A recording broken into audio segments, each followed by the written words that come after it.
Hey everybody, welcome back to another episode of GigaCraft. I'm Tigorso, and there he is, here with Giran. As always, the bear. Fashionably late, I see.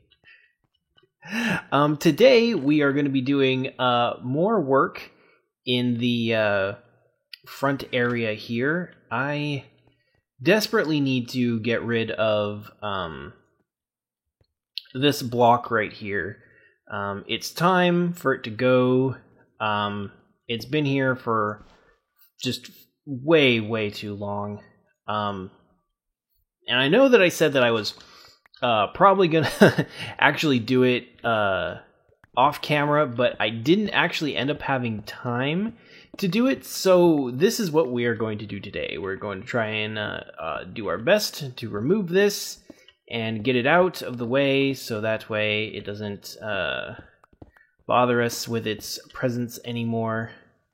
And yeah, so I need to leave this bed here because this is my spawn point. Let's get busy. Let's get to removing this stuff. So I've got a couple interesting things to talk about today. There have been a couple interesting things that popped up in the gaming area, and so I'm going to talk about that, and then a cool sort of old school kind of thing going on. So there's this guy, you may have heard of him. His name was Alexander Graham Bell, and basically he's the person who's credited with making the first usable telephone. Okay, alright, so get out of here, Gravel. I need to get rid of some of this stuff. And basically when he was working, he had a whole bunch of stuff that he was working on. And one of them was an early, I guess you could call it a record player. He had these discs that were made of cardboard and vinyl. Or I'm sorry, not vinyl, wax. Cardboard and wax. And basically he was experimenting with recording his voice onto these things. And I guess I'm not sure about the history behind these things, but I assume that these would later become the first gramophones, or as we know them today, vinyl records. But when he donated them to the Smithsonian when he died, they were considered unusable. They could not be played. They were in terrible condition. So they never actually knew what was on these things until recently. There was a new technique that was developed called optical scanning, and basically what they did is they took a gigantic camera that has a really high resolution, and they scanned the disc and then put it into an audio sort of like groove analyzer, I guess you could say, and they were actually able to replicate the sounds that were on the disc just by looking at it. And it's actually really amazing because you can actually hear what he was saying, and it's actually really cool. Let's see, I don't have any smooth stone, so I'm just going to use bricks. Patch up that little error right there. Do you? Good. Can you put some smooth stone on those three right there? There we go. So it's actually really cool. I actually went and listened to it, and the audio fidelity is absolutely horrible, as you would expect for something that was made in 1885. But it's really cool because it's like just like this 3-second little clip of him saying hear this is the voice of Alexander Graham Bell, and it was kind of like, ooh. So yeah, so that's actually really cool, and I'm really happy that they did that, because that is sort of like, lost information, and losing information, especially from people who have done great things. It's incredibly important that we preserve that. So, actually, I believe so. I do believe that it is the oldest audio recording. Now, I don't know that for sure, but it makes it pretty freaking old. It's like 125 years old. Universe noise, yeah. Well, we didn't know about universe noise for a long time, but yeah. So it's really that was really cool. I've actually been to the Smithsonian and in Washington D.C., and I can't tell you how awesome of an institution it is. They really do some of the most important work for making sure that we catalog and preserve our important artifacts and histories and things like that. So if you guys ever find yourself in the Washington, D.C. area, I definitely recommend that you go check out the Smithsonian Institutes. They have a whole bunch of them. They have the Air and Space Museum, which was my absolute favorite. I got to see up close, and it was an X-51 Blackbird. So awesome. Such an amazing plane. So I definitely check that out. I got to see the lunar lander. So, definitely cool stuff. So yeah, so there's that. That was pretty cool. Something that I was interested in. The other thing is EA this is more gaming, but EA has said that they are laying off 10% of their workforce. So yeah, they've already said that they're laying off a bunch of people from their mobile division, and they basically said they're laying off another 900 or so employees from different divisions all over the place, trying to quote-unquote streamline their businesses and stuff like that. So it's pretty unfortunate that a bunch of people are going to lose their jobs. But I wonder if this is because of poor sales. Now, obviously, they're going to try and BS it with the streamlining stuff, which, may or may not be the case. Oop, that's going to be the last one. Don't fall, bear. So it definitely could be legit, but I'm thinking they're hurting because of a lot of the things that have happened recently. A lot of the the DRMs with the SimCities and poor sales and things like that. So that definitely. Oh geez, we did it one too far in. All right, so let's go ahead and remove this, and we're going to turn this into a quartz wall. It has to be done. We must fix our errors. Get a bunch of quartz on my bar, because certain people, like Nomface, hate it when I only put one thing on. Or Parthen. I think both of them have yelled at me before it. Probably Parthen, yeah. I'm thinking about it now, and yeah, it's probably him. Anyways, back to what I was saying. So upset that people have lost their jobs. That sucks for them. But maybe this will lead to a different strategy for EA. Maybe them going in the direction of making games that don't suck and piss off their customers. I mean, it's not surprising that a company who has won Worst Company in America 2 years in a row, which is a first, by the way, is hurting and laying off employees. Besides that, Also, we just saw from EA the departure of John Riccitiello, the previous CEO. So this could be just a power play by the new CEO to just sort of make things his way, which is definitely not uncommon when you have power departures like that.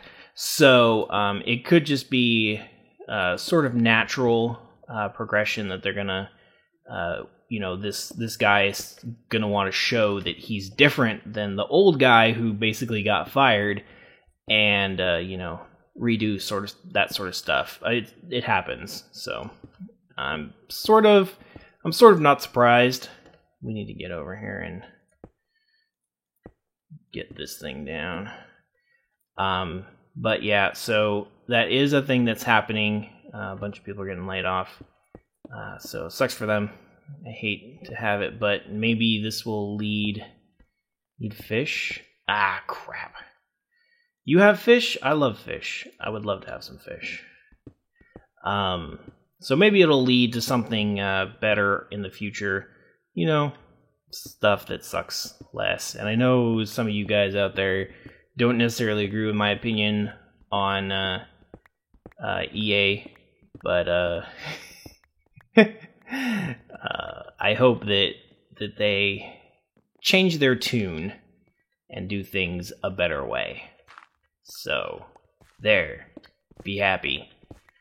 And then there's the big one, which those of you who are in the know have probably been waiting for me to talk about, and that is the recent announcement that the next Xbox is going to be revealed to us on May 21st.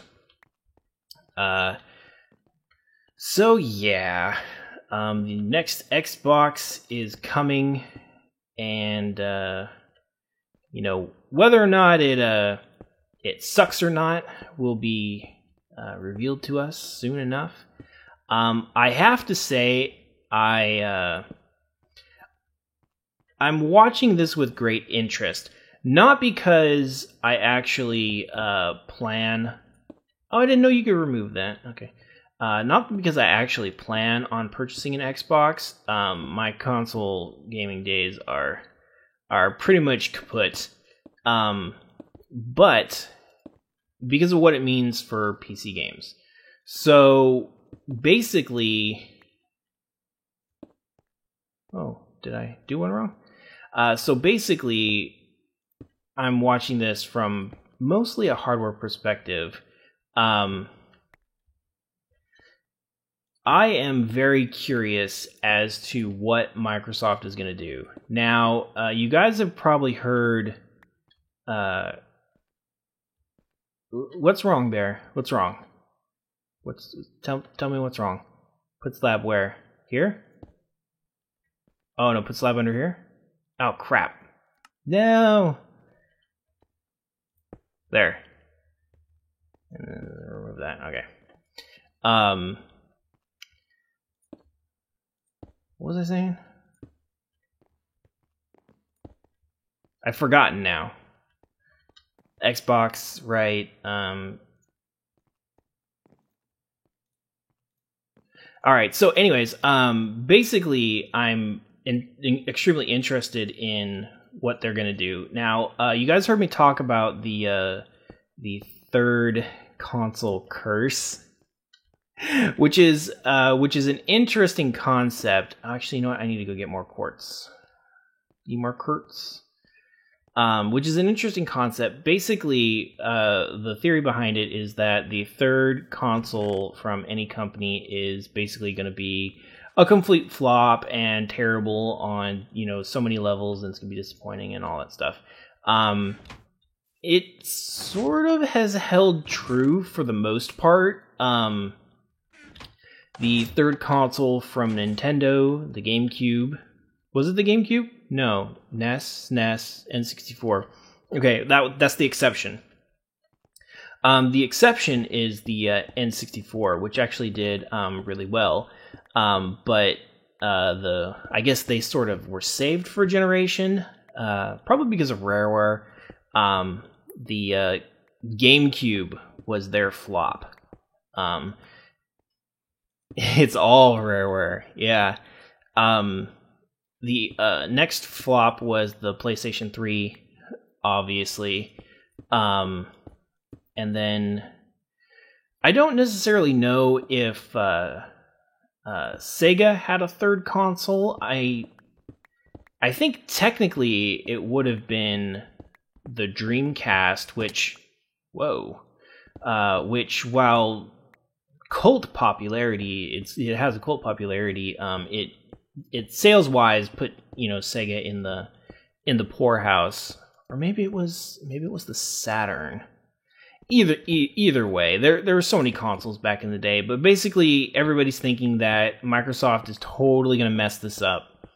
And I was thinking about the parallels between Sony and Microsoft. So Sony burst on the scene with the PlayStation 1 and sort of like, the Master System, right? Okay.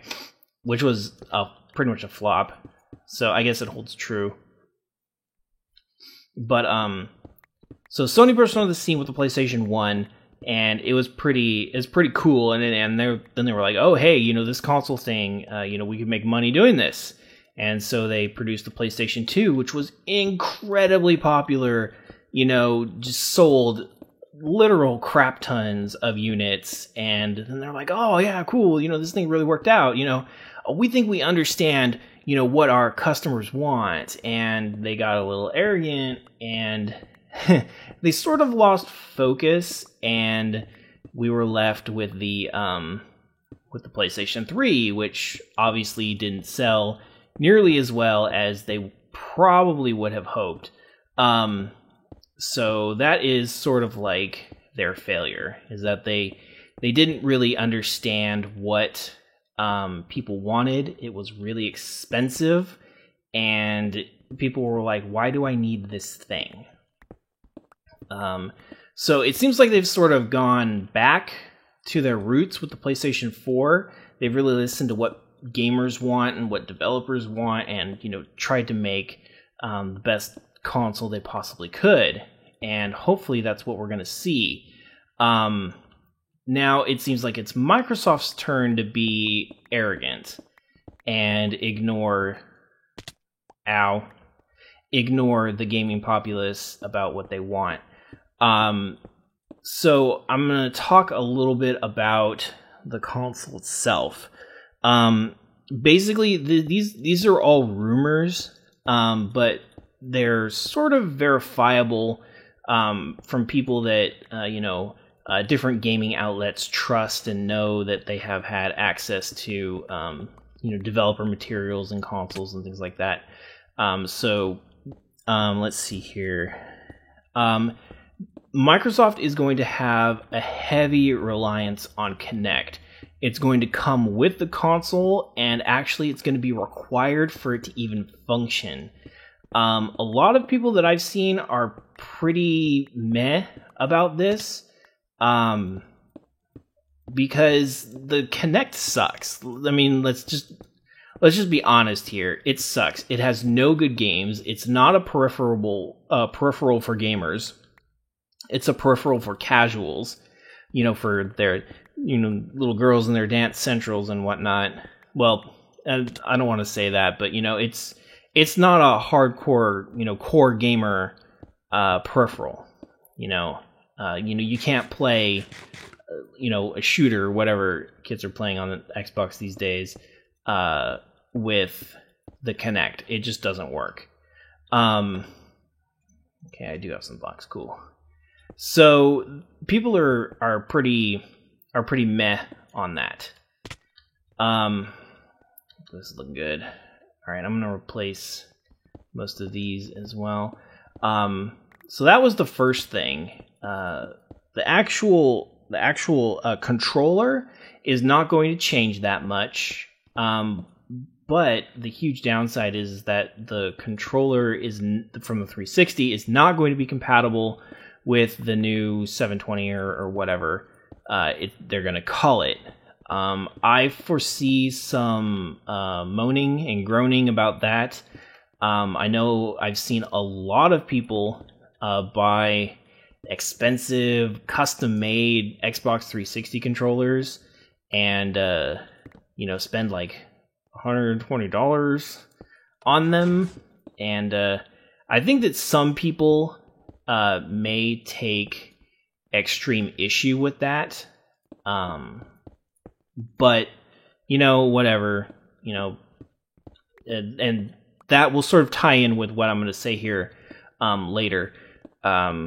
So moving on, it's got an 8-core processor with, yada yada graphics and everything. Pretty much from what, without boring you guys with techie talk, it seems like at least hardware-wise, it's going to be very comparable to what Sony has announced that the PlayStation 4 is going to have.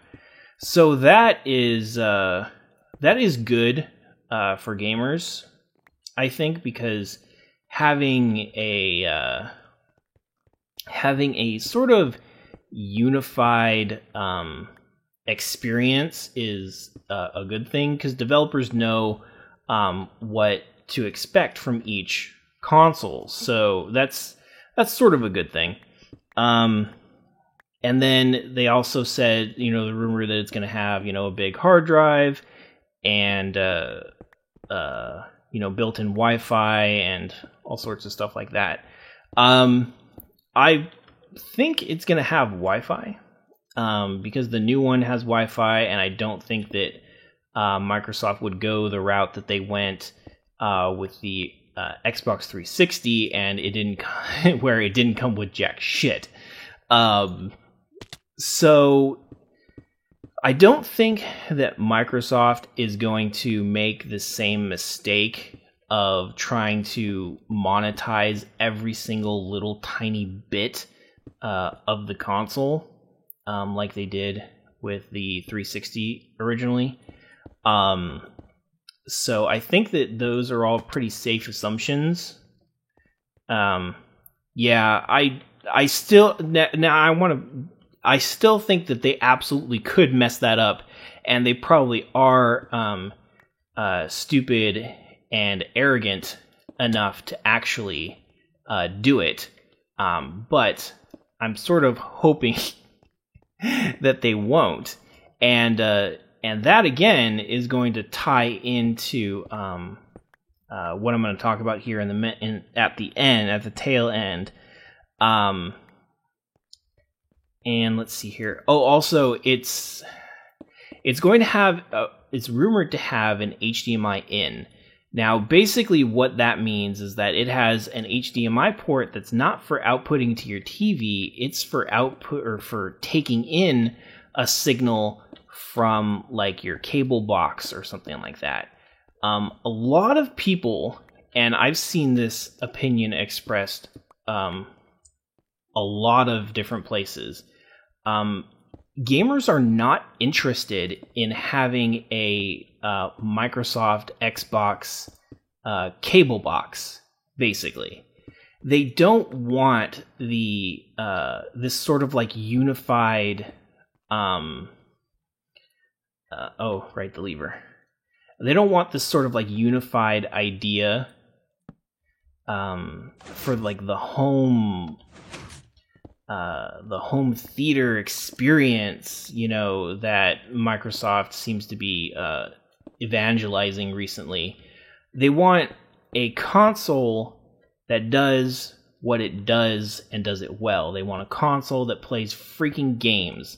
They don't want to do TV. They don't want to have to pay for Netflix. Exactly, and that was sort of like my thing that I was just about to say. Sony tried that already. It was not a selling point. It did not do well. So now here's Microsoft saying, "Oh yeah, we could totally do like the same thing," and I'm like, I don't know, guys. So let's see. I do have a stair. Let's go ahead and replace that one with prettier stair, more quartzy stair. There we go. So that's definitely it seems to be the way. Well, because I want it to match going down. I like it better.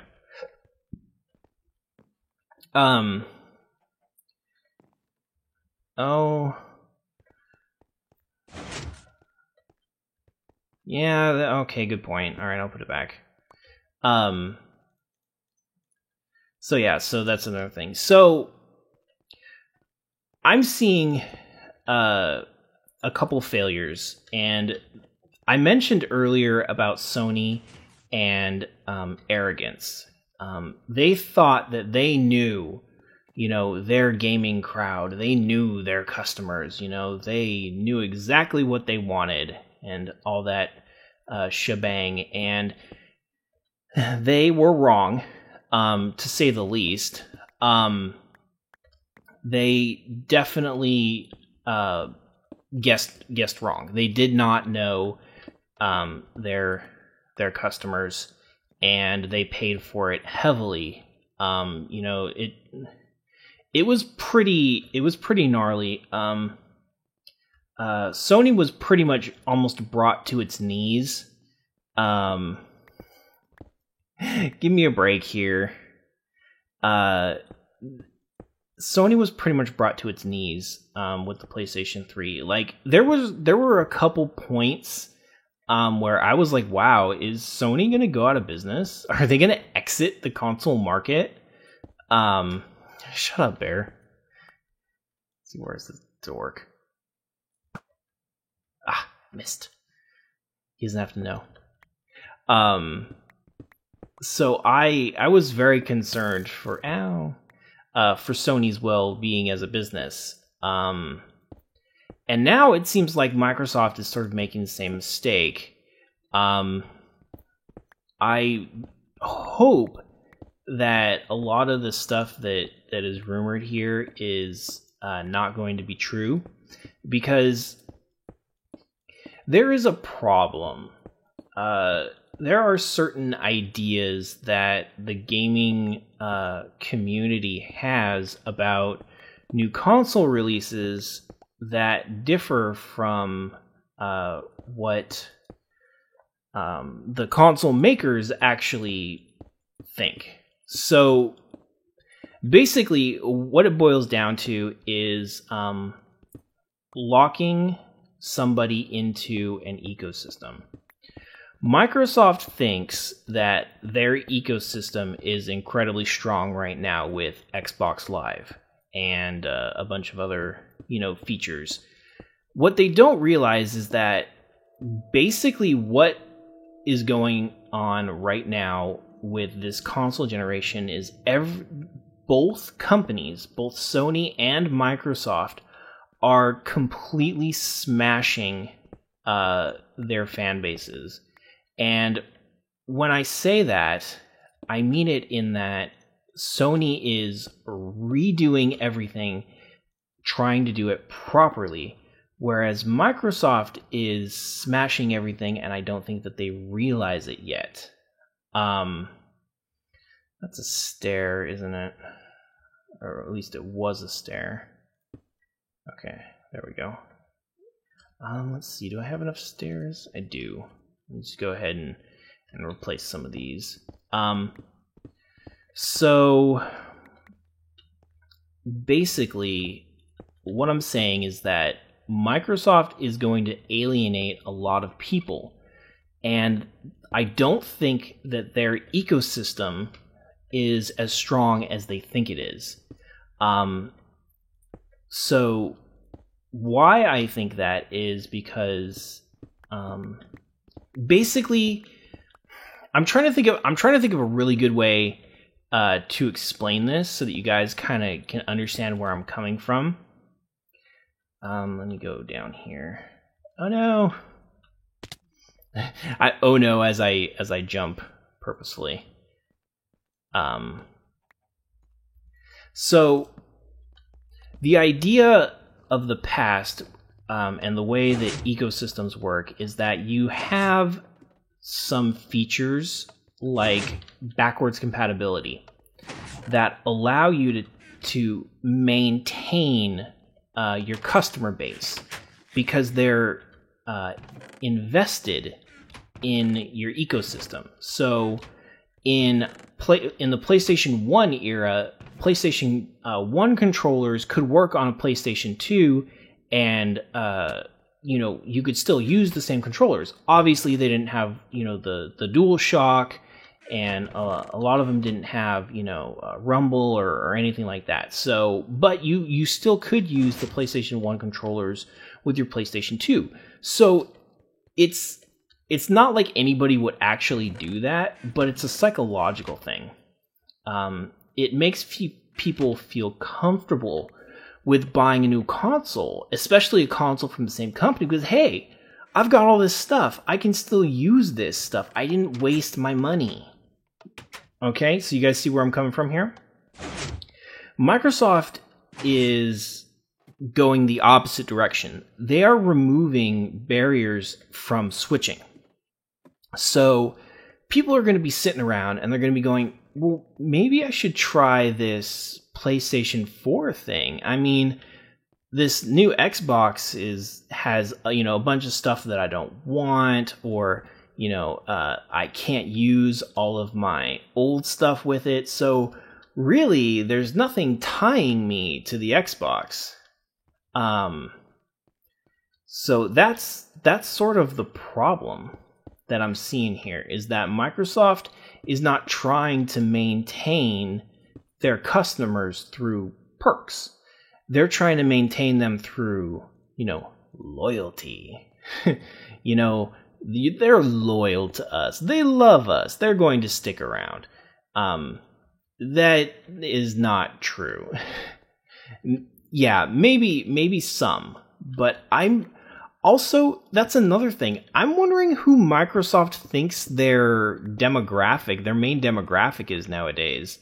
Because it seems like they're betting pretty heavily on the Xbox as a TV device thing, and I'm not really sure that a lot of the people that play Xbox are really going to be interested in that.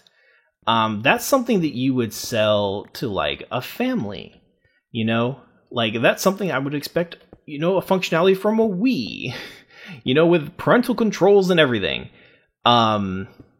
So I'm a little bit nervous for Microsoft. Not that I really care, but still, it's sort of like do you guys really know what you're doing anymore? Also, another thing is that a lot of the features that I've seen on here scream expensive, like really expensive. Having a Kinect sensor in each one. Last time I checked, the Kinect sensors were pretty damn expensive. Whoa, I almost ate it right there.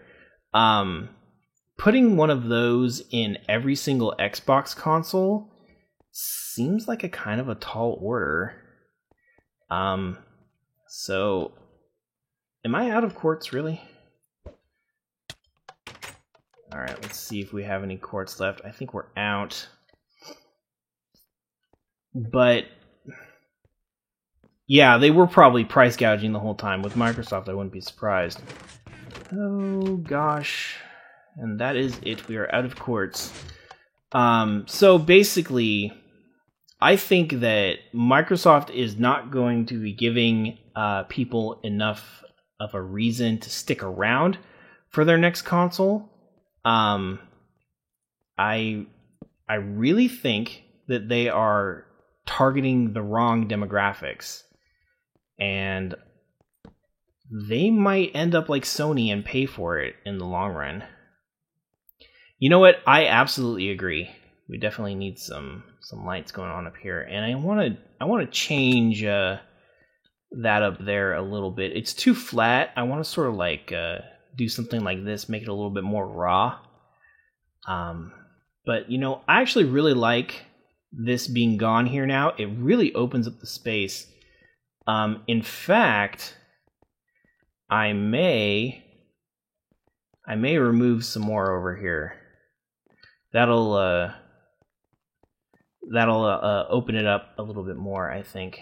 So I think that'll be good. So I will eagerly be waiting May 21st when they're supposed to make the announcement and everything like that. And also we're going to have to get up here and replace a bunch of that. So we're going to need to do more quartz hunting sometime soon. So yeah, so May 21st, mark your calendars, and we will finally see what the next generation of consoles is going to shape up to look like, and subsequently, the future of games. So it's definitely going to be an important day, even if you aren't a console gamer. So yeah, definitely make sure you check it out. So that's going to do it for us today. I am out of quartz, and that's what I'm working with. But we are making some fantastic progress in here. I am very happy with how this looks, and I think the bear is absolutely right. We are going to need to get some sort of lighting solution up in here, because this being dark up here is not doing it for me. So if you guys have any suggestions for lights or anything like that, feel free to leave them in the comments. I'd love to hear what you guys think. And that's going to do it for us. So thank you for joining us for another episode of Kiku Craft, and we'll see you next time. Take care.